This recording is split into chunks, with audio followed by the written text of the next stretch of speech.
Quake!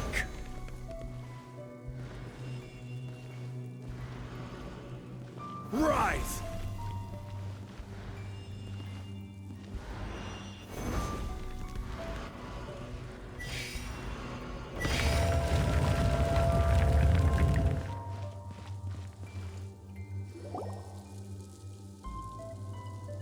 Just a simple ruler. It doesn't look to be worth anything.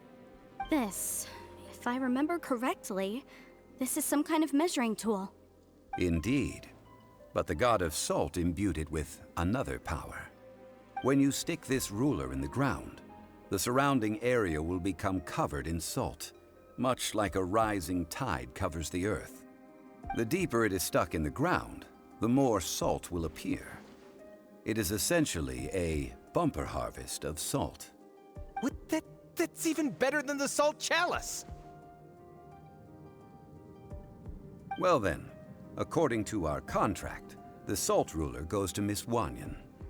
No, unacceptable. I paid for and organized this entire expedition. Why should I get the short end of the stick? And this girl has been useless! Why would she get anything?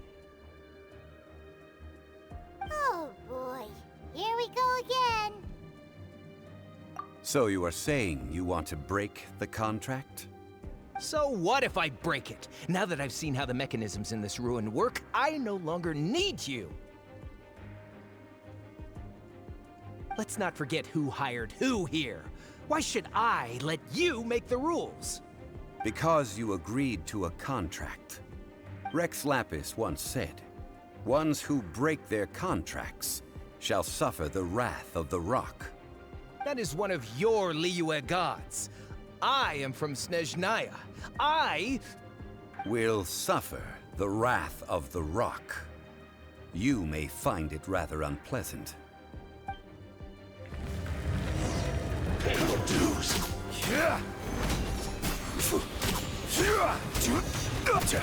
Yeah. Quake. Yeah.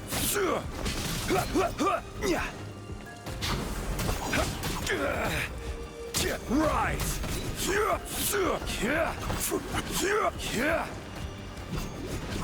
Leaving so soon. Quake. No escape. Rise. Order guide you. Quake.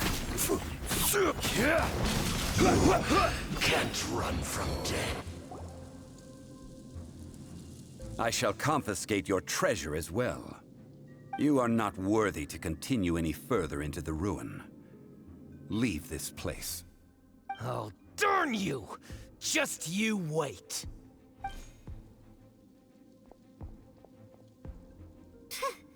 Some archaeological survey.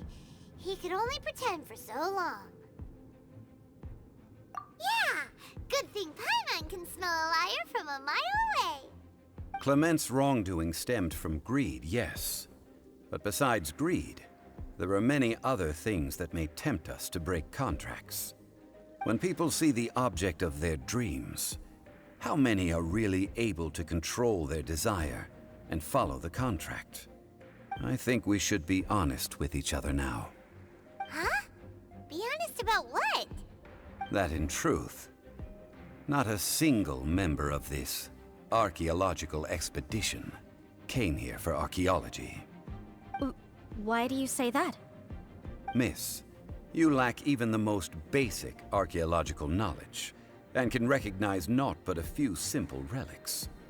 However, you are an expert when it comes to anything regarding the god of salt. You aren't interested in archaeology or relics. What you're really interested in is the god of salt. I believe those legends about the god of salt that you mentioned on the Pearl Galley are passed down between generations at Yinyuan Hall. Okay, that's enough.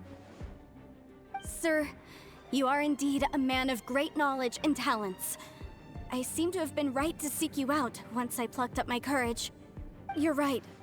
I'm not a scholar of archaeology. I come from one of the 8 trades under the jurisdiction of the Qixing, Yinyuan Hall of the salt industry. Our ancestors were those protected by the god of salt all those years ago, when the Archon War engulfed the land in chaos. Oh, right! Now that you mention it, the people of Liyue very seldom use the name Morax. During the war, Morax assassinated our god out of envy for her power. He left us alone and lost in the world. We hate him! But this is Morax's Liyue after all. And its history is written as he wishes. So I seek proof of Morax's guilt. He has blood on his hands and cruelty in his heart.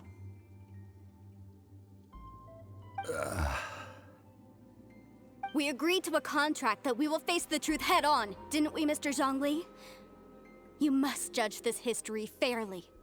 Naturally, of course. But I must add, Liyue is no longer Morax's Liyue.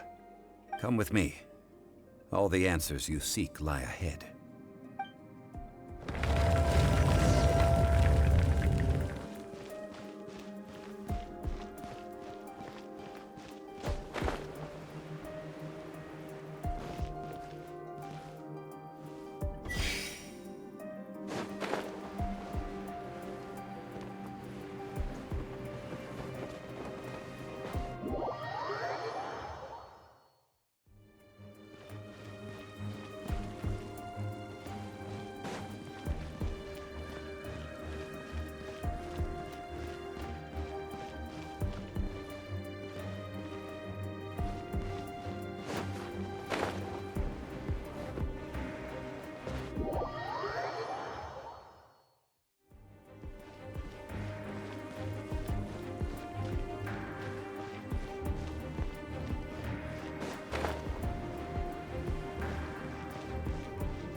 Rise!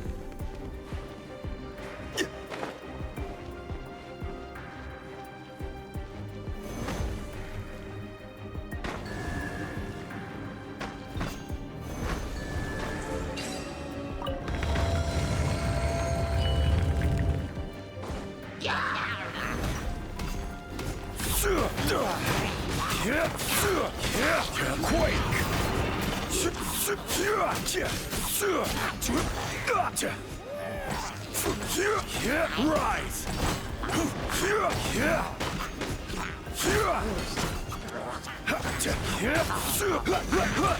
Quake! Rise! This is order!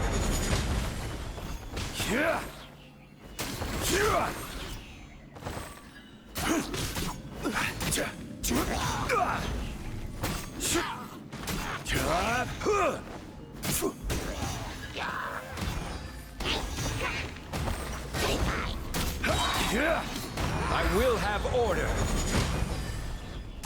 Quake!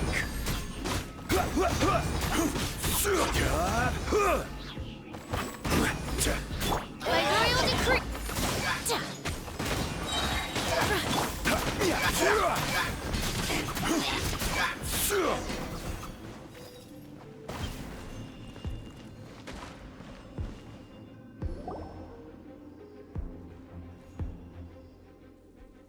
This is a sword? Aha! It's a broken sword! This is proof! This proves that the god of salt had to fight back against the evil Morax. But sadly, she was defeated. The power of this sword surely is much greater than that of the Salt Chalice and Salt Ruler. If we can repair the sword, then we can show the world the mighty power of the god of salt. It does look like something left behind after being defeated in battle. 2 pieces of a broken sword. From an archaeological perspective, these are 2 separate relics.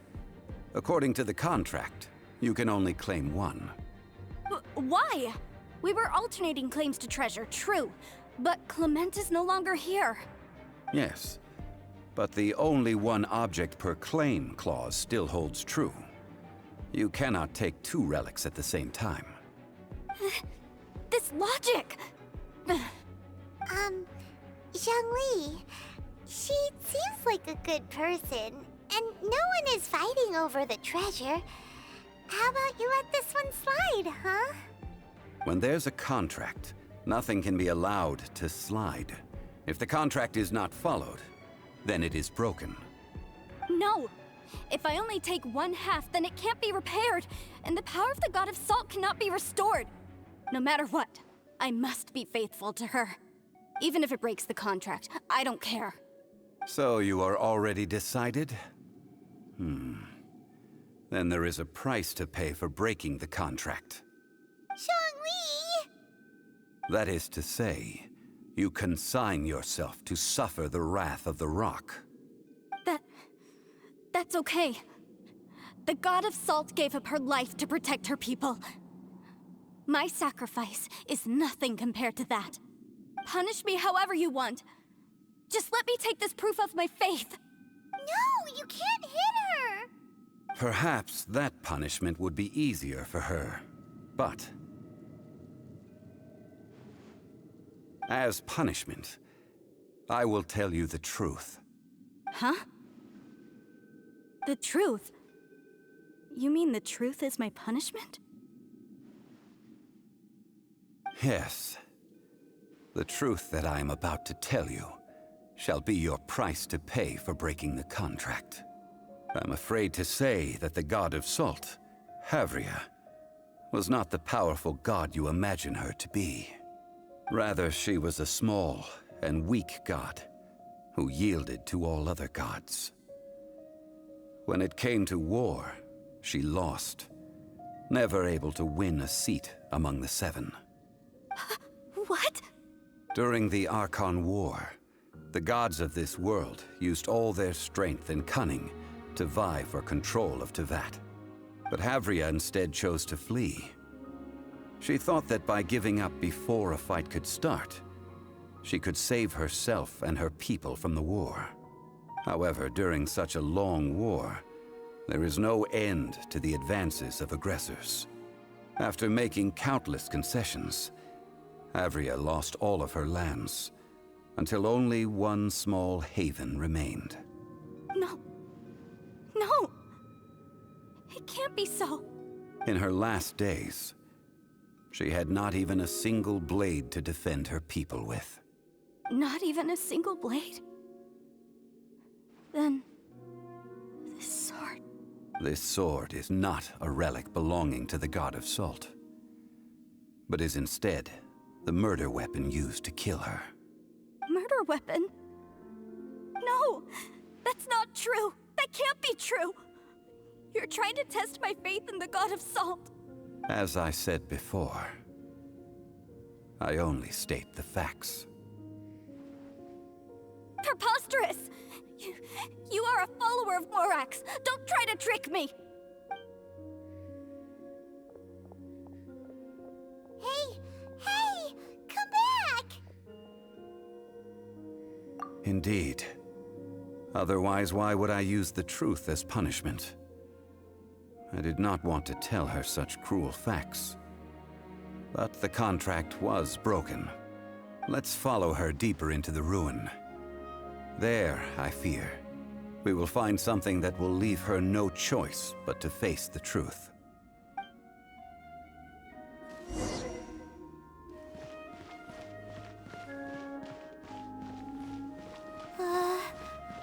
Are these statue thingies running? What will we find ahead? Salt. And betrayal.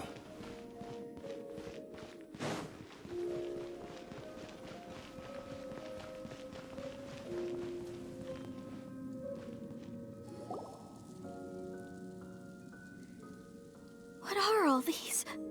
What did they see? What did they do? What happened?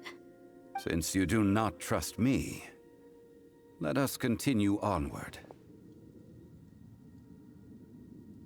That which lies beyond this door will show you all that happened back then.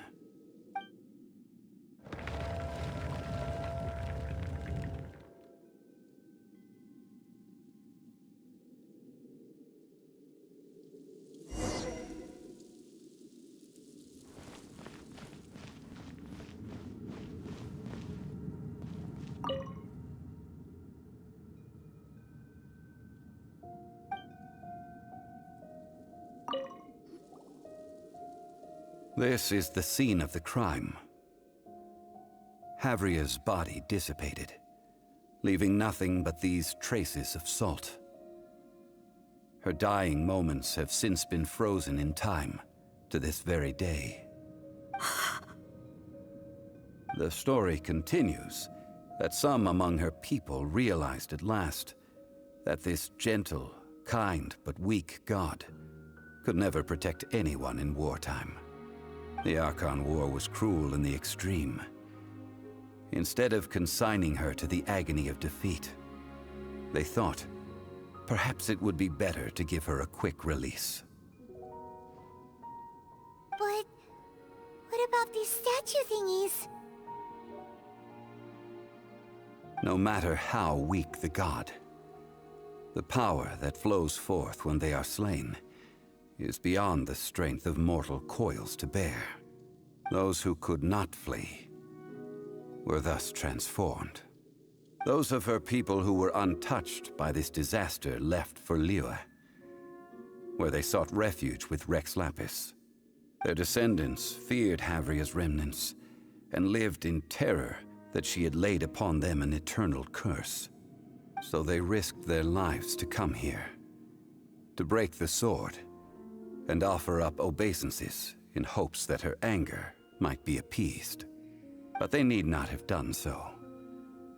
For how could a god who had never once resisted, even till the end, nurse hatred for her people in her heart? Even if this is so, I can't! This must be a lie. A false history, all of it! Don't you dare try to shake my faith!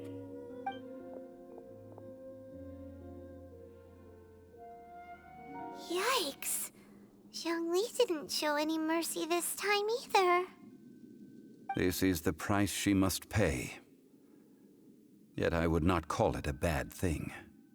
Judging by how she appeared, I fear that she will struggle for a time.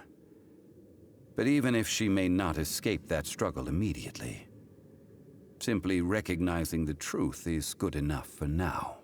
Indeed, in ages past, Havria's story served as a warning to me as well. Faith in a god who has already passed will do you no good. So it is for Havria. And so it is for Morax also. All right then. Now, would you like to accompany me in taking a trip to Guyonstone Forest? Huh? What do you want to do, Zhongli? Treading old ground, telling old stories. One cannot help but be reminded of old acquaintances.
Now, I mentioned before that many gods of old have been sealed beneath the Guyan stone forest.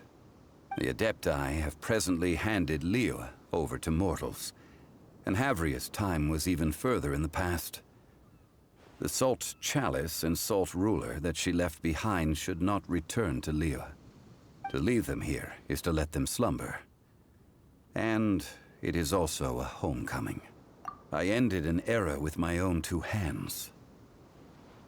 I've always wondered how I should remember that which I ended. History records, but history may be changed. This incident proved that. Time is a mighty force, and history's twist in its flow. I need to find a better way of recording history in order to engrave its truth. Stone carvings were one such ancient method, but unchanging stone, immovable earth, even one such as myself. Someday we may all disappear. Zhongli. Therefore, I thought of you, traveler. You are one who crosses the celestial atlas, and who passes through countless worlds. If our history is engraved in your memory, it will one day accompany you into another world. As long as a traveler like you is able to record what happened, then a backup of sorts will exist for times and tides of Teyvat. Sounds like tough work. Now then, it is time that we consigned both the Salt Chalice and Salt Ruler to the sea. Huh? Why do we need to throw them into the sea? As I said before, this is the place to which the remnants of many bygone gods are consigned. This includes Osial, Overlord of the Vortex, who the Jade Chamber most recently returned to this ocean prison. Thousands of years ago, the Adepti and I fought against the turmoil that plagued every corner of this land. Guyan Stone Forest, where I sealed many gods with my spears. After so long, naught but folktales remain. Osial, you and I were foes, but our ancient grudge is but a bygone memory now.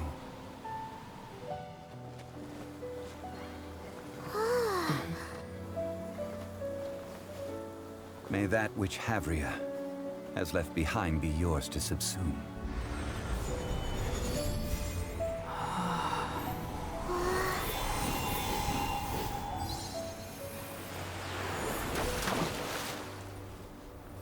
And thus another spark of divinity departs from Liyue. My legacy shall now be left to those who come after to debate.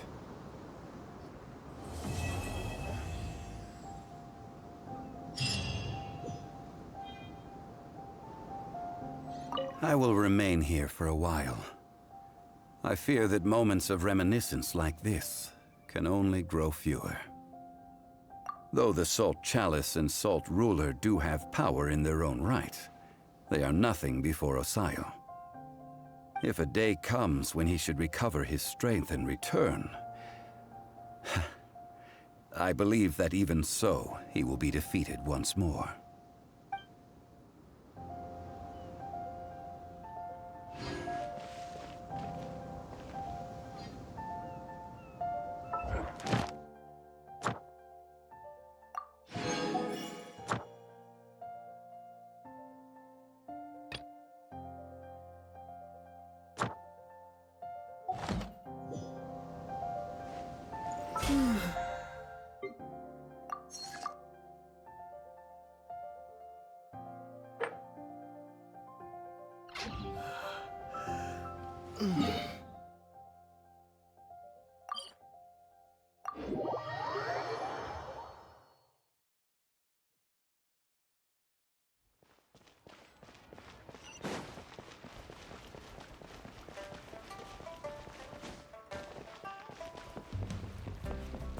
Ad Astra Abyssosk.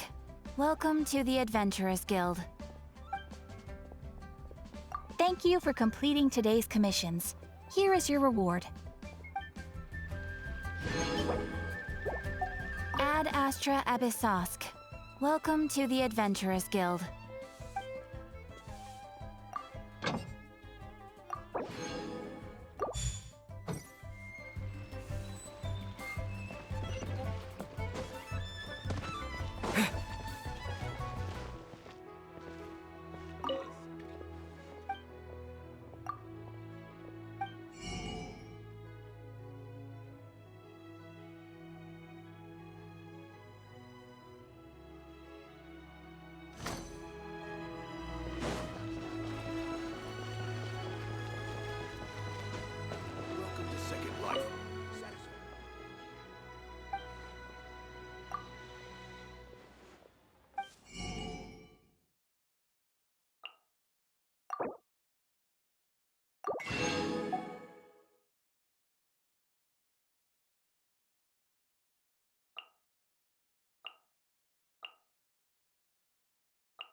Leave it all to me. Time to clean up.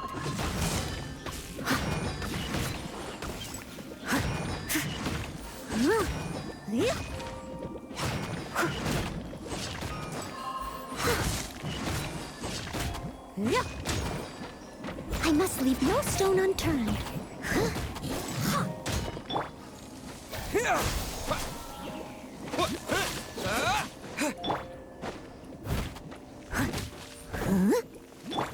Oz, reveal by...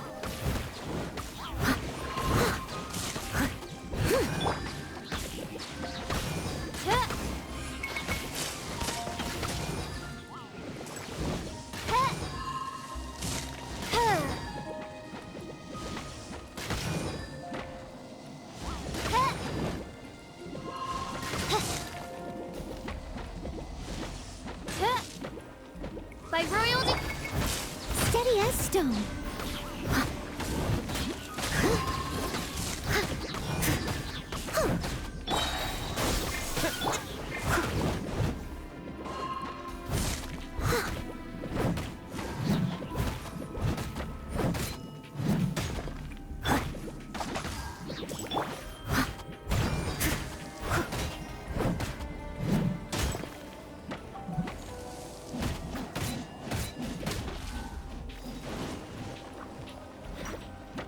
Oz, reveal... I'll catch up.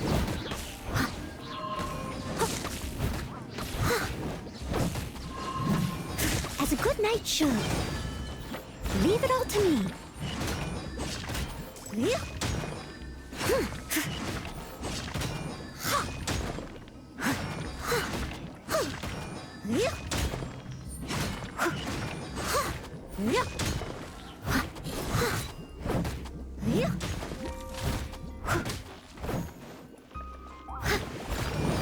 By royal decree...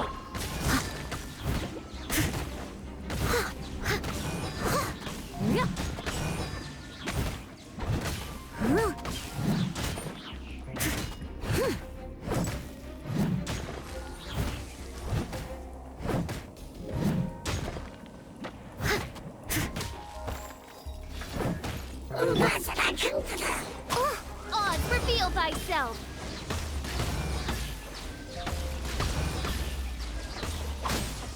No rest for the wicked.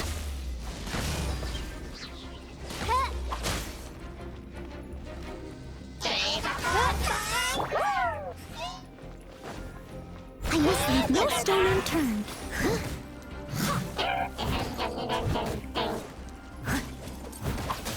Scatter!